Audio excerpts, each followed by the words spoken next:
Hi friends, welcome back to my channel. It's Allison and today I'm sharing with you a mixed media scrapbook layout. It is also designed and created with my Cricut Explore, but I wanted to add some mixed media to the background underneath all of the die cuts. So I'm working on my background right now. There is some gesso on the top portion of my white layout base. It's just white gesso. And I decided that I wanted to add some texture paste through a stencil to the background as well. I am going to add some watercoloring that will be coming up right now.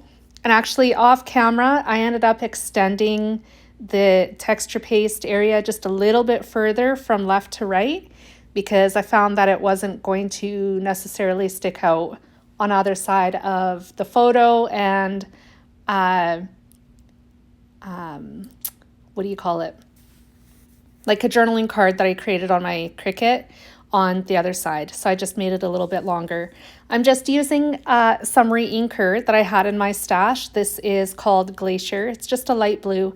I'm adding some splatter in the same color as well. And I set that aside and let it to dry while I was doing all of my die cutting. I did use a little bit of paper towel just to sop up the excess liquid before I set it aside to dry, and just to be absolutely sure it was completely dry, I did take my heat gun to it and gave it a blast with that for a minute. So I realized when I cut this little tooth bag with my Cricut that the portion that I'm coloring in right now maybe should have been cut from colored cardstock. I wasn't really thinking straight or that far ahead when I cut it. So the next best thing to do was to color it. I could have cut it again, but I figured rather than doing that, I would just utilize my markers, which I haven't used in a while, and color it in. And it worked just fine. But there were a few options to choose from at that point. So here I'm attaching my picture and the journaling card that I created with my Cricut, but I realized when I got them attached that I had two borders that I'd cut with my Cricut. It's the torn notebook paper one that you see in brown on the top right, and then the mint colored one just below that on the very far right of the screen. There's the mint scalloped one right now. I end up picking up both the picture and the journaling card and move them so I can get the two strips underneath it. I wanted those added because they act sort of like a shelf for my picture and journaling card to sit on. It was actually at this point that I realized when I put the torn notebook paper cut file over top of the scalloped one, it covered too much of the scalloped cut file, and the picture and the journaling card covered too much of the torn paper. So luckily, my picture was not sticking very well to this background, and I actually may go back and re-glue it like I did the journaling card. I ended up using my tape runner on top of the liquid glue that I put on both of them, and it seems to be sticking better with my tape runner than it did with the glue. I'm not sure why, but that's just what it is. So for added security, I might go back and just add some more glue to my picture just to make sure that it stays on. I wanted to pop up the title, which is going to go on the journaling card. So I used a mixture of craft foam and my foam squares that I usually get from Michael's. I used the big and the small ones. And then I'm going to add a little bit of glue to that craft foam in the center just so I can make sure it doesn't go anywhere. So it's going to go on the top portion of that journal card that I created. The pink twirly square that you see inside that was actually glued together off camera. That was also another die cut that I added to the journaling card. I cut that from Close to My Heart raspberry cardstock.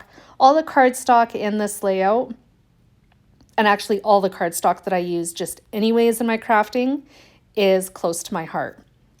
Just FYI.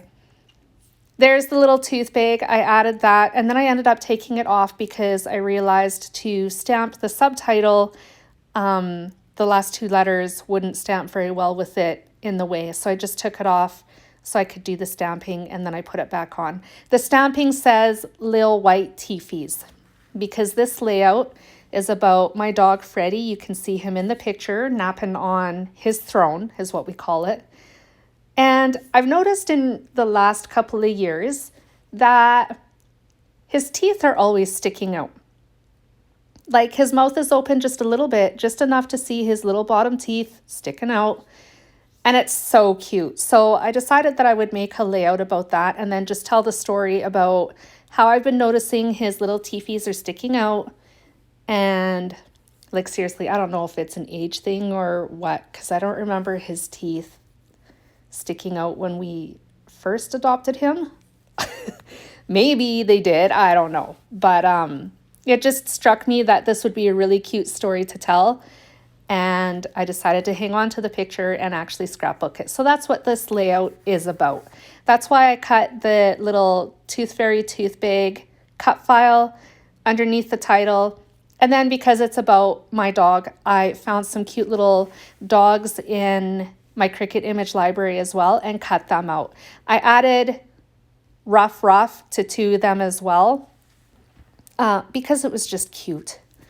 I'm adding my journaling, and I add a few enamel dots around the page just to bring in some more of that pink. And this layout is seriously done. It was so simple and so quick to make. I did add a little arrow beside the dog on the left-hand side of the page, pointing to Freddie's mouth just to help draw attention to his little teefies sticking out. They even stick out when he's napping. I just think it's adorable. And I tell him that like every day. So here's the enamel dots that I'm adding. And with that, this layout is done. I hope this layout has inspired you to either try mixed media or in a way that I haven't thought of. And if you enjoyed this video, make sure you give it a thumbs up and a like. I'd love to hear your thoughts on this layout or what you would like to see on this channel, what themes or types of layouts that you'd like to see. Leave some comments down in the comment box for me below. I'd love to hear your thoughts. Here's the close-ups. I will be back again soon with some more creative inspiration for you. Thank you so much for joining me today, and I will see you again soon. Bye, friends.